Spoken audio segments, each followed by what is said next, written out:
बातमीपत्राच्या सुरुवातीलाच अतिशय महत्त्वाची बातमी आहे। नीट पेपर फुटी प्रकरणात आता ठिकठिकाणी आंदोलनं पाहायला मिळतात। महाराष्ट्र नवनिर्माण सेनेच्या वतीने लातूरच्या ट्यूशन एरियामधील आरसीसी क्लासेस समोर आज आंदोलन करण्यात आलंय। यावेळी आंदोलनकर्त्यांनी क्लासेसच्या बाहेर अंडे फेक करत निषेध व्यक्त केला।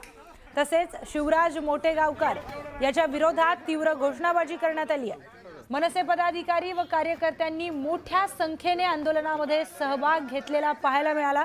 यामुळे परिसरामध्ये काही काळ तणावाचं वातावरण निर्माण झालं। संबंधित प्रकरणावर कठोर कारवाई करण्याची मागणी आता आंदोलकांकडून करण्यात येते। परिसरामध्ये पोलीस बंदोबस्तही वाढवण्यात आलाय।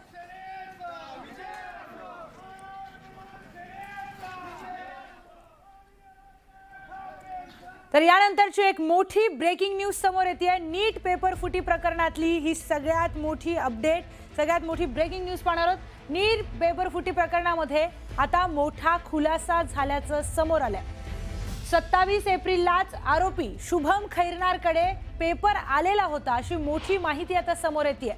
तर 27 एप्रिललाच आरोपी शुभम खैरनारच्या हातात प्रश्नपत्रिका आल्याची माहिती तपासातून समोर आली आहे। प्रश्नपत्रिका मिळाली त्यानंतर शुभमच्या संपर्कात सर्वप्रथम उत्तर प्रदेशातील काही व्यक्ती असल्याची माहिती आता तपास यंत्रणांना मिळाली आहे। तपासादरम्यान हरियाणातील व्यक्तींचाही या प्रकरणाशी संबंध समोर आलाय। हरियाणामधून हा पेपर राजस्थानमधील सिक्कर येथे पोहोचला आणि त्यानंतर वेगवेगळ्या राज्यांमध्ये तो पाठवण्यात आल्याचा संशय व्यक्त केला जातोय।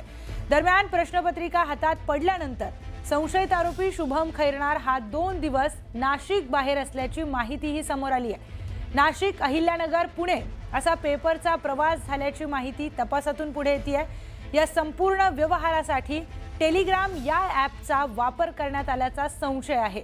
त्याचबरोबर 27 मे ते 30 मे दरम्यान एका प्रश्नपत्रिकेसाठी तब्बल 15 ते 20 लाख रुपये घेतले गेल्याची शक्यता तपास यंत्रणांकडून वर्तवली जाते। विशेष म्हणजे 3 मे पूर्वीच पेपर विक्री सुरू झाल्याचा संशयही व्यक्त केला जातोय। दरम्यान या प्रकरणातील आर्थिक व्यवहारांची सखोल चौकशी आता सीबीआय कडून करण्यात येते।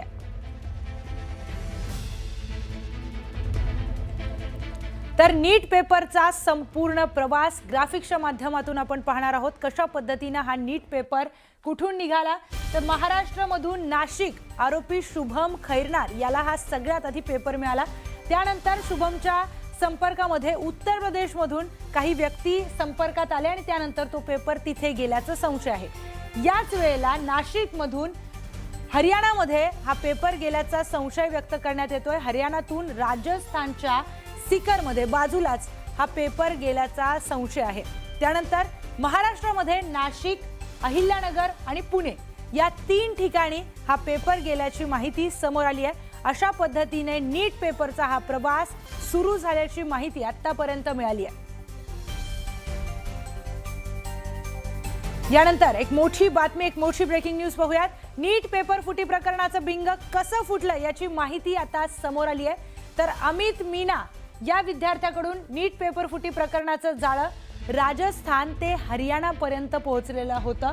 अमित मीना या विद्यार्थ्याच्या चौकशीतून सगळं बिंग फुटलंय, सगळी माहिती समोर आली आहे। देशभरामध्ये पसरलेल्या रॅकेटचा उलगडा झालाय। नीट पेपर लीक प्रकरणामध्ये एसओजी आणि सीबीआय तपासातून मोठे खुलासे समोर येत आहेत। तपासादरम्यान विद्यार्थी अमित मीना याला ऋषी नावाच्या व्यक्तीचा फोन आला होता। पेमेंट का झालं नाही असा सवाल करत 2027 मध्ये आणखी पैसे कमवून देण्याचं आश्वासन देण्यात आलेलं। चौकशीमध्ये अमितने 5 लाख रुपयांना पेपर विकत घेतल्याची आणि पुढे तो विकल्याची कबुली दिली आहे। यानंतर एसओजीचा तपास जयपूर, गुरुग्राम, हरियाणा आणि नाशिक पर्यंत पोहोचला। तपासामध्ये दिनेश बिवाल, विकास बिवाल, यश यादव आणि नाशिकचा शुभम खैरनार यांची नावं आतापर्यंत समोर आली आहेत। पेपर हरियाणातील नेटवर्क मार्फत मिळून राजस्थानच्या सिकर मार्गे इतर राज्यांमध्ये पोहोचवल्याचा संशय आहे। त्याचबरोबर पेपर केरळमध्ये शिकणाऱ्या एका MBBS विद्यार्थ्यांपर्यंत पोहोचल्याचा दावा तपास यंत्रणांनी केलाय। विद्यार्थिनींना परीक्षेमध्ये तेच प्रश्न दिसल्यानंतर हा प्रकार उघड झाला। आता व्हॉट्सॲप, टेलिग्राम ग्रुप्सवर आणि आर्थिक व्यवहारांची सखोल चौकशी सुरू झालेली आहे।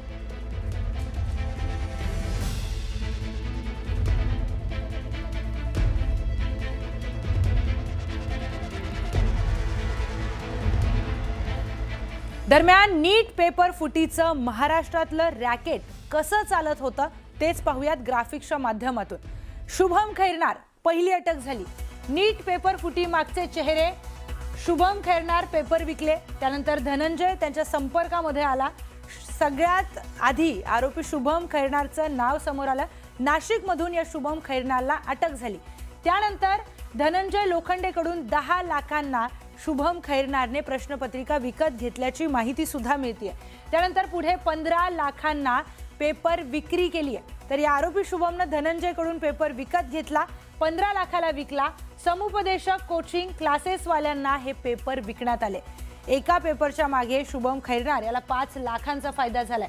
शुभम खैरनारला हे पेपर विकण्यात आले, त्यानंतर शुभम खैरनारने पुढे हे पेपर पाठवले असा आरोप आहे। तर त्यानंतर धनंजय लोखंडेचं नाव समोर आलं, त्यालाही अटक झाली। यानेच शुभम खैरनारला पेपर विकल्याचा आरोप आहे। त्यानंतर शुभम खैरनारने पुढे ते पेपर विकलेत। विद्यार्थ्यांना शोधून पेपर विक्रीचं रॅकेट सुरू झालं। तपासामध्ये अनेक गोष्टी समोर आल्या की कशा पद्धतीने विद्यार्थ्यांना पकडण्यात आलं, विद्यार्थ्यांना शोधण्यात आलं। त्यानंतर मनीषा वाघमारे हिला पेपर विकण्यात आले। पेपर विक्री करणारी मनीषा वाघमारे ही एजंट होती। या मनीषा वाघमारे संदर्भात आणखी एक महत्त्वाची बातमी समोर आली की ही अशा विद्यार्थ्यांना हेरायची जे श्रीमंत आहेत आणि त्यानंतर श्रीमंत विद्यार्थ्यांना हेरून, पालकांना हेरून पेपरची विक्री तिच्याकडून केली जात होती। नंतर नाव समोर आलं पीव्ही कुलकर्णी यांचं, यांनीच पेपर फोडला अशी माहिती समोर आली।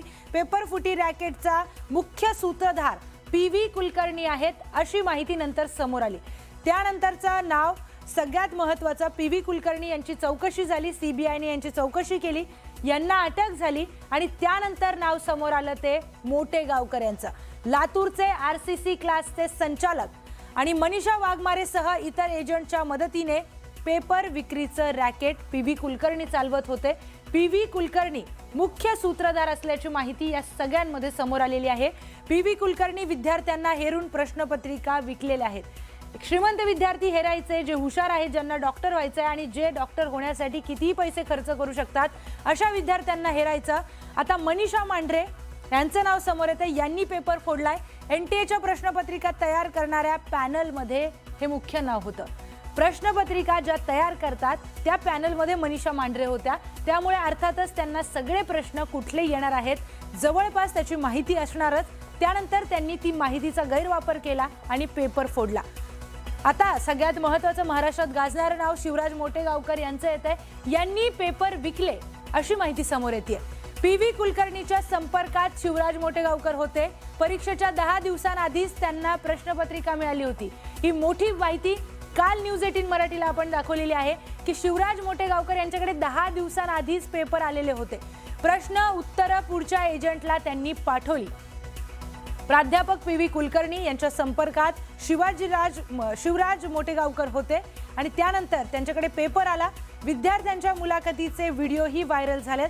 कालही आपण न्यूज 18 मराठीवर त्यांचे व्हिडिओ पाहिलेले होते जे व्हायरल होत आहेत। विद्यार्थ्यांना ते प्रश्न विचारतानाचे ते व्हिडिओ आहेत आणि प्रश्नपत्रिकेतून मॉक टेस्टमधून बाहेरचा प्रश्न आलाच नाही। मॉक टेस्टमधील सर्व प्रश्न पेपरला आल्याचा दावा विद्यार्थ्यांनीही केलाय, मोटेगावकरांनीही केलाय आणि त्यामुळे मोठा संशय मोटेगावकर यांच्या आजूबाजूला निर्माण झाला आणि त्यानंतर सीबीआयने त्यांना अटक केली। नीट पेपर फुटी मागचे हे मोठे चेहरे समोर आलेले आहेत। महाराष्ट्र कनेक्शन उघड झालंय आणि हे 6 चेहरे जे आपण स्क्रीनवर बघतोय त्यांची नावं समोर आली, त्यांना अटक झाली, त्यांचं कनेक्शन समोर आलं।